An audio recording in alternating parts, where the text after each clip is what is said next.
Antara simpanan emas hiasan dengan gold bar, mana lebih baik? Walaupun Kak Aisyah mau beli emas perhiasan tu untuk pakai, lebih bagus emas 916 lah secara generalnya. Sebab emas 916 ni, dia punya keras tu lagi bagus lah, lagi keras, lagi solid, tahan lasak lah daripada emas 999. Sebab ada maksud kenapa nombor dia 916. Maksudnya apa?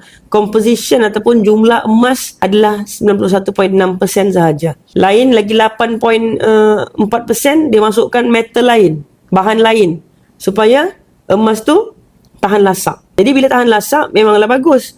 Tapi dari sudut nilai emas tu sendiri, berkuranglah nilai emas. Jadi harga dia pun murah. Maksud murah tu apa?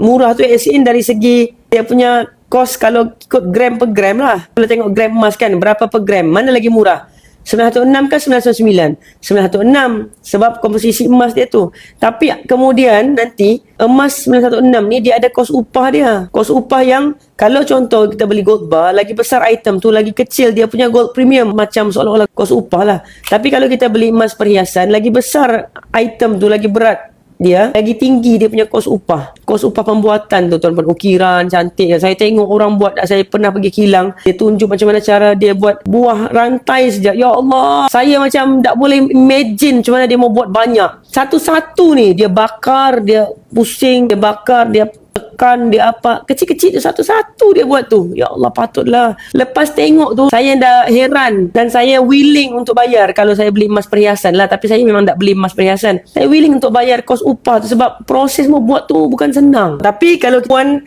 Kaisha mau beli emas tu untuk pelaburan, saya sarankan beli emas ni 999. Dan menarik dekat Public Gold, emas yang kita beli dekat Gap ni, kita boleh keluarkan menjadi emas perhiasan 999 yang dekat Gap yang saya simpan ni. Boleh pilih emas perhiasan yang rantai ke, gelang ke, ni jumlah gram dekat dalam Gap ni.